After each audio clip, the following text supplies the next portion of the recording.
Good morning, Rodney. Man, I'll tell you, last night I felt like I had the flu.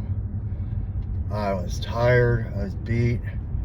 I was worried that, I was going to be sick this morning, and that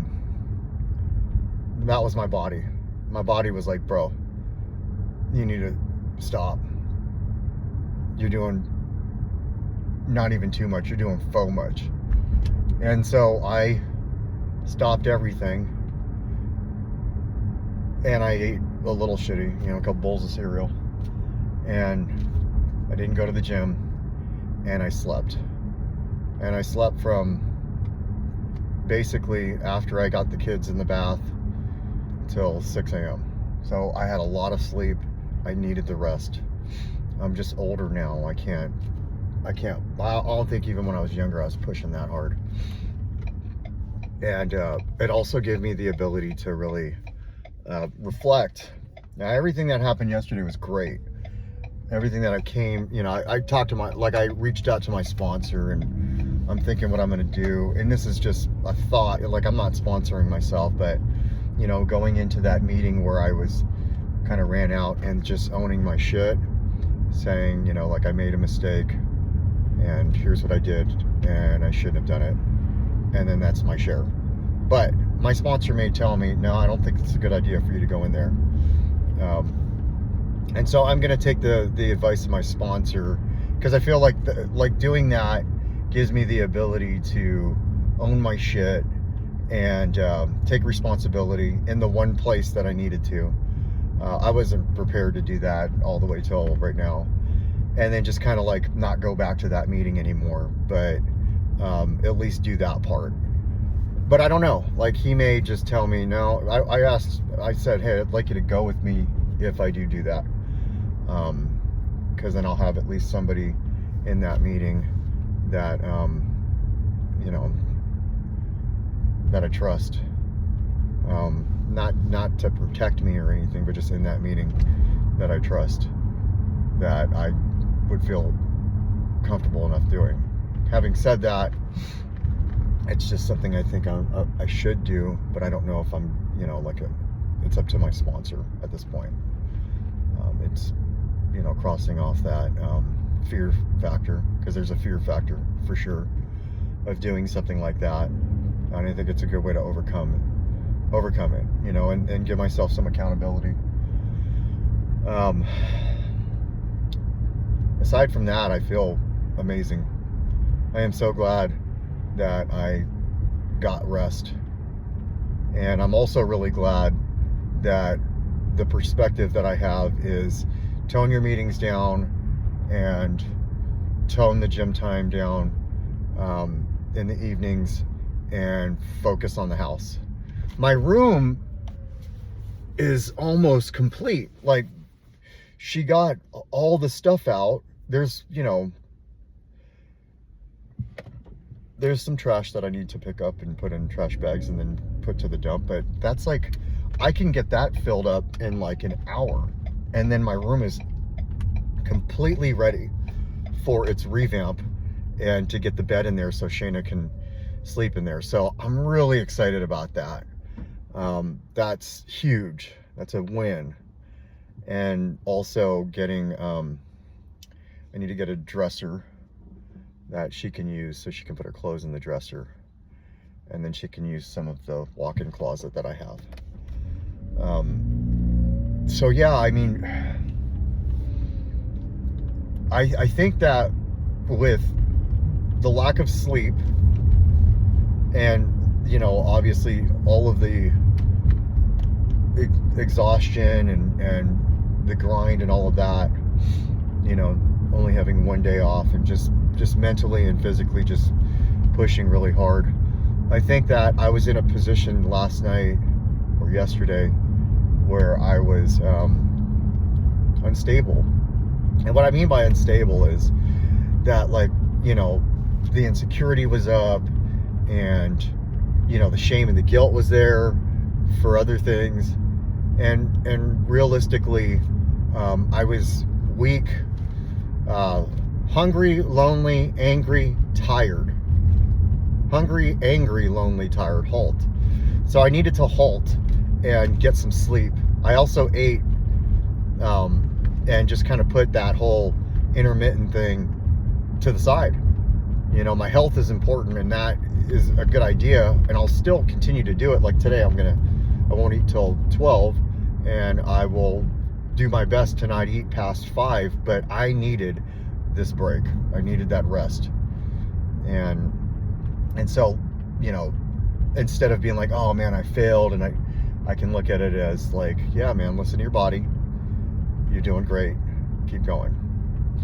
I was able to really unload at my group, which was good. I wonder if I held that whole thing hostage, but you know, they told me, hey man, nobody's sharing. You were gone last week, and we basically were just quiet the whole time. So could you come in and just do your thing?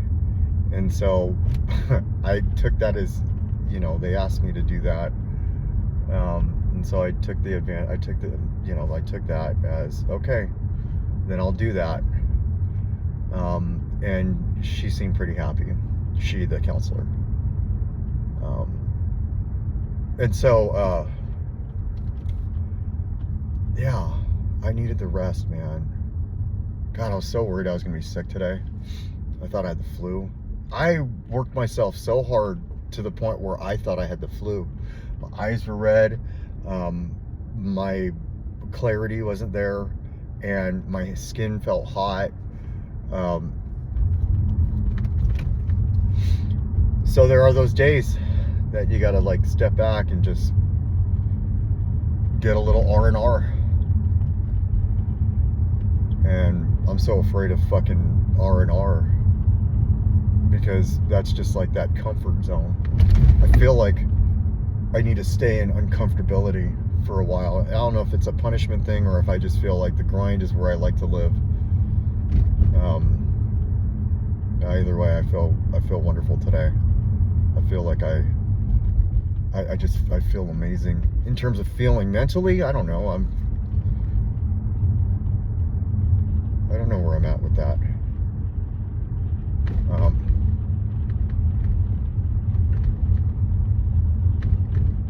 I'm really glad that I made the decision to not engage in that stuff anymore. I'm really glad that I'm making the decision, and this is going to be a daily surrender for me, to let go of a specific situation, a specific person. I really like what I told myself yesterday, and I really like that I'm reaching out to my sponsor and to my support system. I really like that I'm sharing. I feel like today's going to be a great day. I have training tomorrow. I'm really excited about that.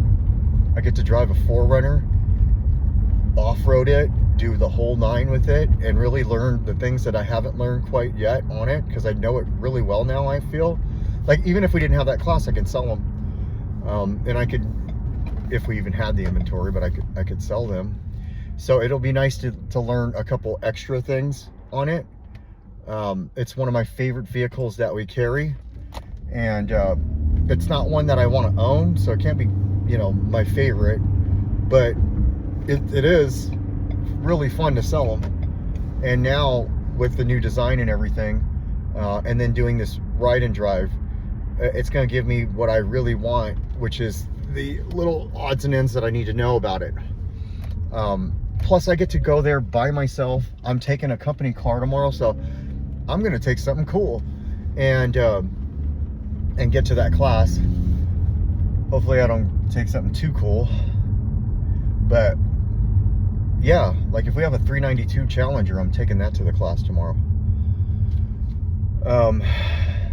We'll see though. I'll fuck around and take a fucking old Corolla. But I'm excited. My month is going good. It's going really good. Probably because I've been coming in on my days off. But I got a good start to the month. I'm almost at bonus status, and it's only the 6th. It's nice when I can get to, 8 units by the 10th, because the 8 units need to be by the 15th. So if I can do that, I'm always ahead of schedule. And then my checks look like they've been, which is great. It takes a lot of stress off of me. Like, I woke up this morning and paid my phone bill, and then I'm gonna, on the way to work, pay the cell phone bill. And I'm ahead of schedule, like heading to the gym right now. I'll be there, I'll get out of the gym by, my goal is 9:30. If I can be done by 9:30, so just an hour workout, then I can be there a half an hour early, which is what I need to be. They're short-staffed, and so I'm not belling today, but there's training going on, so there's people that, you know, are at training instead.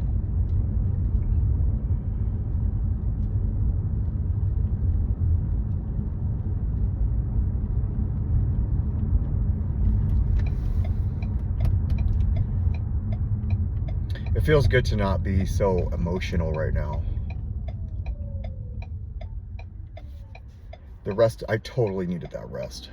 After, you know, what happened with Dennis dying and all that stuff I went through, and, you know, all of this stuff, like, I felt like that was a stop point for me. It was like, okay, man, you can give yourself a break now. You've had a lot going on. You didn't get loaded through it. This is that point where you can stop, reflect, and you can now move forward. So I feel good about that. I feel like that maybe I'll look back on this and I'll say, that's how I handled that situation. You know, in the mix of a relationship, I had 2 deaths happen. And one of them was somebody I've known for a long time that, you know, and the other one is somebody I've known even longer. 2 people that, in a sense, I was close to both of them. One, it was a father figure, and the other one was a friend. And the mix, and then also with that relationship that I was in, you know, whether you want to title it or not, it was totally a relationship. And then that didn't work out. It's a lot for me. But I also believe that my higher power, God, doesn't give me more than I can handle, and I'm meant to go through all of this stuff, and I handled it, I feel, exactly the way I was supposed to handle it, which was how I handled it. Looking back, I don't need to look back and say I would do this or do that. I can just move forward and say, okay, I won't do this and I won't do that. And we'll see what happens. On another note, the weirdest thing happened to me. So my check engine light was on, and you know, it's just like, here's a cherry on top. I drive a fucking Lincoln. I don't have a warranty on this bitch. It's got 86,000 miles. And I do this for a living, so you know, a check engine light on a Lincoln already sounds like $4,000 to me. It just sounds like, fuck, what am I gonna do? Am I gonna trade the car off? I love my car. What am I gonna do? And I went online to look at what it could be, and everything showed that it was like a fuel injector, you know, clogged injector kind of thing. And so I'm just sitting here like, damn, man. All right, well, it is what it is. Let's go ahead and just make this happen. And I didn't panic. And then the weirdest thing happened. I go to that meeting, and I'm just staring all the way up to the meeting. I'm staring at my fucking check engine light. It's not blinking, at least. And then I'm in the meeting, and I just, you know, share and all that stuff.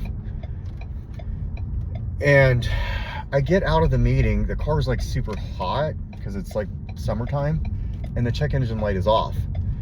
And I thought to myself, well, I've been through this before. So what's the next point? You know, like, obviously it was probably what it said, and the heat probably broke up some of that stuff. So what do? So I went to the parts place and got the most expensive Lucas oil treatment and fuel treatment. And my car is running great right now. The check engine light is off, and that was pretty cool, you know. And it needed that stuff anyways. You know, it needed those additives and all that stuff anyways. So we'll see what happens. It was a cool experience to try to fucking figure out, you know, how I was going to deal with that mentally after everything. You know, like, it could be one of those just like, I fucking give up. Where's the dope, man? But I didn't do that. And I haven't. So, more will be revealed. My sponsor may tell me, no, I don't want you going and doing that, and then I won't. This will be the first time in a while that I'm thinking I need to do something, and I'm going to talk to my sponsor, and if he tells me not to do it, I won't do it. And that's just following the program of Narcotics Anonymous. So we'll see. Maybe he'll just tell me to write about it. I don't know. I've been sharing about it in other meetings, but this is the one thing. This is the meeting, like going into what I call sometimes the lion's den with no armor. Sounds scary as hell, but it really isn't that bad, is it? It could be way worse. So let me go ahead and put in that work now, get to work, and I look forward to today. It's going to be a good day. I got to make my car payment on the way to work, and then I'll feel like, man, I've made all these payments and I still got money in the bank. So I'm pretty happy with that. And yeah, hell yeah. All right, well, this shit works. Just keep doing it. If you're watching this, I haven't had any views in a while, so back to it just being my journal, which is great. It's good. And yeah, it's gonna be okay, Rodney. Guess what? You're 8 months and 6 days today on Cinco de Mayo. Happy Cinco de Mayo.